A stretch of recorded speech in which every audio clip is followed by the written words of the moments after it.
Hello guys. Okay, ഇന്ന് നമ്മൾ ബസന്ത് ബീച്ചിലേക്കാണ് പോകുന്നത്. ചെന്നൈയിൽ അടിയാർ എന്ന പ്ലേസിലാണ് ഈ ബസന്ത് ബീച്ച് ഉള്ളത്. സോ വായോ പോയി കാണാലോ. ഈ കാണുന്നതാണ് എൻട്രൻസ് വരുന്ന ഭാഗം. അതായത് രണ്ട് സൈഡ് എൻട്രൻസ് ഉണ്ട്. ഇവിടെ ഏതിലെ സൈഡിൽ വേണമെങ്കിലും നമുക്ക് പോകാൻ പറ്റും. ഇതാണ് ഇവിടുത്തെ ഫിഷ് മാർക്കറ്റ്. സോ ഇതിപ്പോൾ എത്ര സമയമാണെന്ന് വെച്ചാൽ 7 മണിയാണ്. 7 മണിയല്ല, 6:45. ഇവിടുത്തെ ഫിഷൊക്കെ ഫുൾ വെറൈറ്റീസാണ്. പല കളേഴ്സും പല രീതിക്കുള്ള ഫിഷാണ്. നമ്മളൊന്നും കഴിച്ചിട്ടേ ഉണ്ടാവത്തില്ല, കണ്ടിട്ടേ ഉണ്ടാവത്തില്ല. പക്ഷെ നമ്മുടെ നാട്ടിലുള്ള കുറച്ച് പല ഫിഷസൊക്കെ അവിടെ ഉണ്ട്. അതായത് ഇപ്പം അയില, മത്തി, അങ്ങനെ ചെമ്മീൻ, അങ്ങനെ കുറച്ച് നമ്മൾക്ക് ഏറ്റവും ഫെമിലിയർ ആയിട്ടുള്ള കുറച്ച് ഫിഷൊക്കെ അവിടെ ഉണ്ട്. സോ അതാണ് നമ്മൾ ഏറ്റവും കൂടുതൽ വാങ്ങാറ്. നമ്മൾ ഇപ്പം ഫിഷ് വാങ്ങുന്നത് സൺഡേ ആണ്. ബിക്കോസ് ഓഫീസും കാര്യങ്ങളും ലീവൊക്കെ ഉള്ളതുകൊണ്ട് അന്നത്തെ ദിവസമാണ് നമ്മൾ അതിന് വേണ്ടി മാറ്റിയേക്കുന്നത്. ഇതിപ്പം ബസന്ത് ബീച്ചിൻ്റെ ഒരു ലാസ്റ്റ് എൻഡ് കോർണറിലുള്ള ഒരു അമ്യൂസ്മെൻ്റ്, ഒരു പാർക്ക് പോലത്തെ ഒരു സംഭവമാണിത്. സോ ഇതാണ് വാക്കിംഗ് ഏരിയ. ഈ കുതിരന് കണ്ടോ? എനിക്കിത് കണ്ടപ്പോൾ എന്താ ഓർമ്മ എന്ന് വെച്ചാൽ ഗെയിം ഓഫ് ത്രോൺസിൽ വൈറ്റ് വാക്കേഴ്സിൻ്റെ കൂടെ വരുന്ന ആ ഒരു ഹോഴ്സാണ് എനിക്ക് ഓർമ്മ വന്നത്. അറിയത്തില്ല എന്തുകൊണ്ട് ഇതുകൊണ്ടിരിക്കുവാന്ന്. ഈ സൈഡിൽ കാണുന്ന നോക്കിയ കുട്ടി കുട്ടി ഷോപ്പാണ്. അവിടെ നിറയെ ഷോപ്സ് ഉണ്ടാവും. ഫുഡ് വെറൈറ്റീസിൻ്റെ പലതരത്തിലുള്ള ഷോപ്സും കാര്യങ്ങളൊക്കെ ഉണ്ടാവും.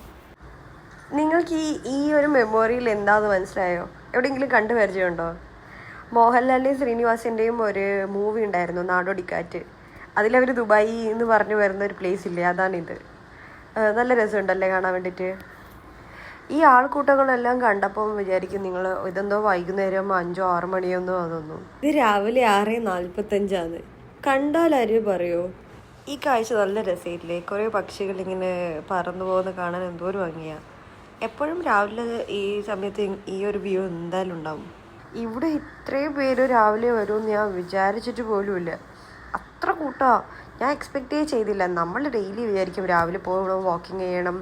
പക്ഷെ ഒന്നും നടക്കുന്നില്ല. സൺഡേ ആയതുകൊണ്ടാണ് ഇത്ര രാവിലെ വന്ന് നോക്കുമ്പോഴത്തേക്ക് അവിടെ അത്രയും ആൾക്കാർ. പക്ഷെ നല്ല രസമുണ്ടായി. ഫുൾ ആൾക്കാരും കുട്ടികളും സൗണ്ടും കുതിരകളും പക്ഷികളും ഫ്ലൈറ്റിൻ്റെ സൗണ്ടും എല്ലാം ഒത്തിട്ട് നല്ല സൂപ്പറായിരുന്നു. പോകാൻ വേണ്ടി നല്ലൊരു എക്സ്പീരിയൻസ് ആയിരുന്നു നമ്മൾക്ക് അവിടെ പോയിട്ട്. കണ്ടോ ആൾക്കാർ എത്രയൊക്കെ ഉണ്ടെന്ന് അവിടെ? ഞാൻ എന്നെ കണ്ട് ഷോക്കാണ്. എന്തോ ഈവനിങ് സമയത്ത് വന്ന ഒരു എനർജി അല്ലായിരിക്കും. പക്ഷെ സൂപ്പറായിരുന്നു. എനിക്ക് ഈ ഒരു എക്സ്പീരിയൻസ് ഫസ്റ്റ് ടൈമാണ്. അതിൻ്റെ ഇടയിൽ കണ്ട ഒരു ഡോഗാണ് ഇത്, ഹസ്കി. സൂപ്പറായിരുന്നു, നല്ല ക്യൂട്ടായിരുന്നു കാണാൻ വേണ്ടിയിട്ട്. സോ നമ്മളിങ്ങനെ അവിടുത്തെ കുറച്ച് ടൈം സ്പെൻഡ് ചെയ്ത് കുറച്ച് ഫോട്ടോസും വീഡിയോസും ഒക്കെ എടുത്ത് നമ്മളിങ്ങനെ കുറച്ച് ടൈം പീസ്ഫുള്ളായിട്ട് ഇരുന്നതിന് ശേഷം ഒരു 8:30 ശേഷം നമ്മൾ അവിടെ നിന്ന് പോന്നു. വീട്ടിലേക്ക് തിരിച്ചു പോയി. സൺഡേ ആയതുകൊണ്ട് മാത്രമല്ല, സൺഡേ ആയതുകൊണ്ട് നമ്മൾ കുക്കിങ്ങിന് വേണ്ടിയിട്ടും പുറത്ത് ടൈം സ്പെൻഡ് ചെയ്യാൻ വേണ്ടിയിട്ടും മാക്സിമം യൂസ് ചെയ്യുന്ന ഒരു ദിവസമാണ് സൺഡേ.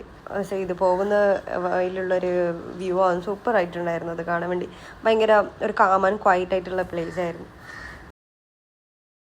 ഇതിപ്പം റീസെൻ്റായിട്ട് ലോഞ്ചായ ബസ്സാണ് ചെന്നൈയിൽ. ഭയങ്കര അടിപൊളിയാണ് കാണാൻ വേണ്ടിയിട്ട്. ഐ ഹോപ്പ് എൻ്റെ വീഡിയോ നിങ്ങൾക്ക് ഇഷ്ടപ്പെട്ടെന്ന് ഞാൻ വിചാരിക്കുന്നു. ഇനിയും ഇതുപോലത്തെ കുറേ വീഡിയോസുമായി ഞാൻ എന്തായാലും യൂട്യൂബിൽ ആക്റ്റീവായി കാണും. സോ ലൈക്ക് ചെയ്യുക, സബ്സ്ക്രൈബ് ചെയ്യുക, സപ്പോർട്ട് ചെയ്യുക, ഷെയർ ചെയ്യുക. Thank you for watching once again.